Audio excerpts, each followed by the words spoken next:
Really looking forward here to our game this week, homecoming. Obviously, both teams are in desperate need of a win. I had said this a little earlier in the week that, obviously being at home for us is a big thing here in this game, in this matchup. They are coming off an open date.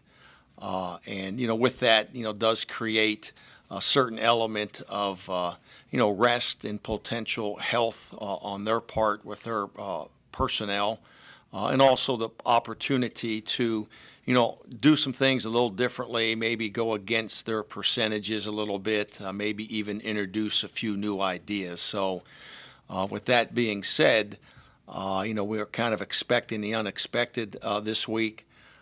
They've played some games this year, pretty open in terms of play calling and fake punts and things along those lines. So I would not be shocked if that were the case here on Saturday. Excited to be at home, excited for homecoming. I've heard from a lot of alumni that are coming back. A lot of guys that were on our roster here a year ago are coming back. Just heard from Cooper Taylor here a little earlier today. He'll be coming back, and he's excited and certainly looking forward to seeing him. Made it very clear to our team, some of the highlights from the Albany program. Obviously, Coach Ford's accomplishments are amazing in terms of what he's done in his career, his number of wins and the success that they had, the number of titles that they had won in the Northeastern Conference. A year ago they went up to Maine and beat Maine. It was either 30-20 or 20-10. I think it was 30-20. They were 9-2 a year ago. So they're stepping into a new league, a more challenging league here in the CAA, and haven't really been able to get much momentum going, but certainly have competed hard and have had some real close, hard-fought games. Most recently, their Delaware game up at Delaware 2 weeks ago, I believe, was a pretty exciting game. It's one of the games I watched in its entirety in sequence, and Albany kind of certainly had them on the ropes. Almost felt like they had it in the bag and couldn't quite close it out as Delaware came from behind late. So, like I said, on the front end, both teams in desperate need of a win, and we're certainly looking forward to homecoming and the competition. At this time, I'll take any questions. Coach Rocco, Yes, sir. If you had an opportunity to speak to the alumni, and they were wondering if last year was the aberration and sort of a hiccup in a rebuilding situation, or this year was the aberration, how would you address that? Well, I think that you have to look at the season, from a perspective that's not right in front of your face. And I think the best way to do that is to take a step back and, from my perspective, to just revisit things from what it was like when I first got here. And certainly struggled through a very, very difficult season. I think losing 8 consecutive games. I think that a year ago we were able to recreate some of the energy and enthusiasm that you need to have to play a complete season and to compete in this league.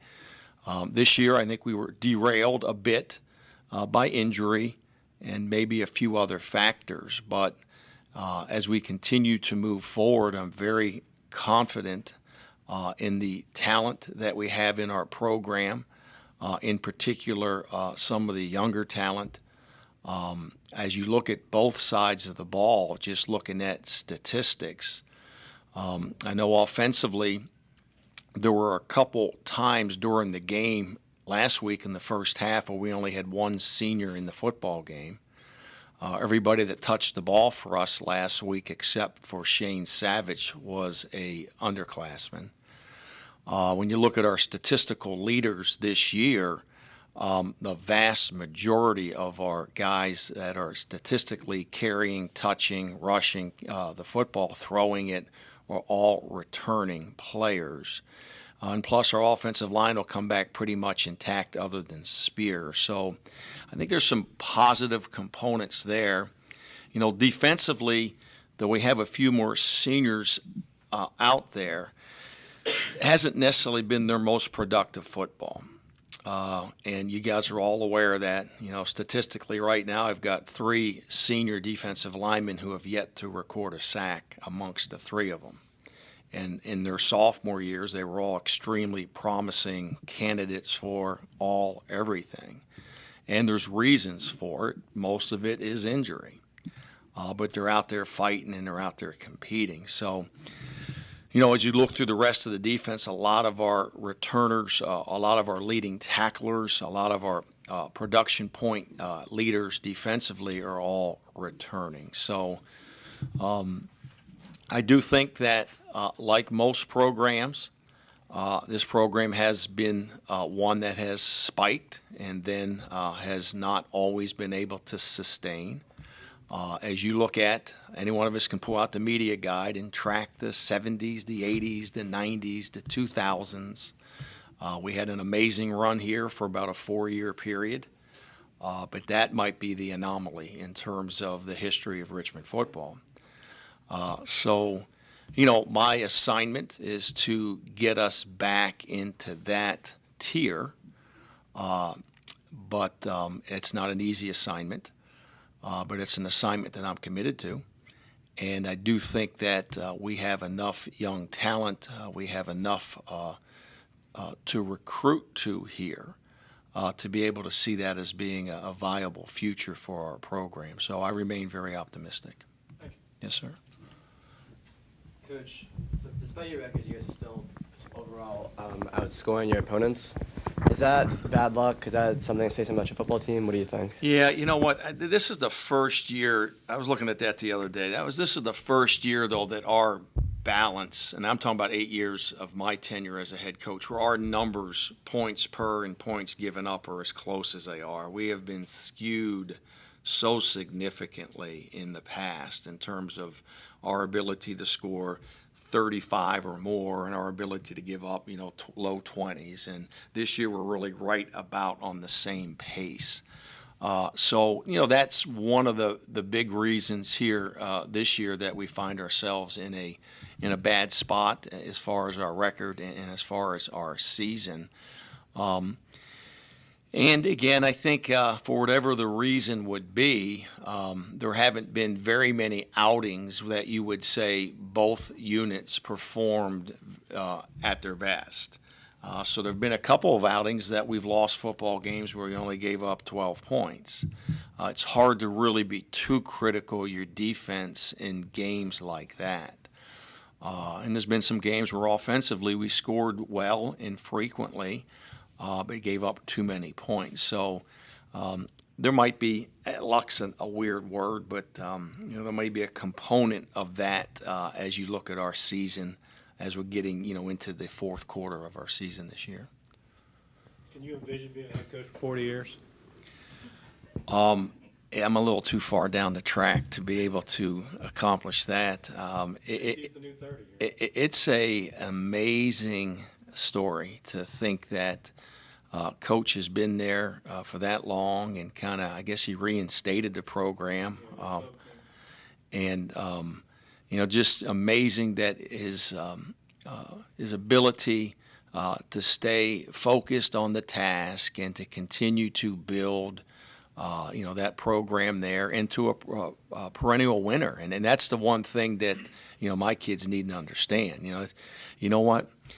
It's not a whole lot different than, my 6 years at Liberty. I mean, the Big South Conference has gotten better and better. I think, 5 years ago, the perception of the NEC and the Big South were kind of the same. Matter of fact, neither one of them had an auto bid. So you're kind of looking at these leagues, and, he goes through and he wins 5 or 6 conference championships in the NEC. We won 4 or 5 in the Big South, and it kind of goes somewhat unnoticed. But to do it for as long as he's done it is really extraordinary. And he's a great guy. I mean, he's a neat guy. I spent some time with him down in Hilton Head last spring for our CAA meetings, and he loves his kids and he loves the university, and I think that's a huge, huge part of his ability have that kind of longevity. When you have a game where I think you said schematically everything was as you had hoped it would go, but just player on player didn't work out as well as you wanted, is it tougher to keep a defense focused on saying, listen, this works, and it'll work again? You've seen it work one game, like you mentioned, another game it doesn't. Is it harder to keep their focus when you know that they're doing what you've asked them to do? Yeah, Or at least try. Yeah, I think that there was a good period of time during the game on Saturday when I was pretty quick to remind our defensive players that we are in the right spots and we are in the right defenses. Now we got to start making some tackles. And when we went back and watched the film, it really validated it. And again, the second play of the game was just so evidence in how the game played out. I said earlier, defensively, you have to have the deployment of your personnel on versus every formation is critical. In today's football, offensive coordinators who are up in the box or are talking to someone up in the box, they're just looking at the deployment of the defense. And, as they line up to the formation, and they're either going to do something over here or they're going to do something over here. So it's either a run here or a pass there or a run here or a run there. And got to have your numbers right. And they do a lot of different things, trading the tight end, motioning guys across the formation, trying to get your numbers out of whack. So we spent a lot of time on that. We had a good plan, and our numbers were right the vast majority of the time. They out-executed us, and we couldn't tackle the kid carrying the football. That's always, at the end of the day, players play the game, and all we can try to do is get them in the right positions to have success. But when they're there, they have to make a play, and we just did not make enough plays Saturday, and obviously they did.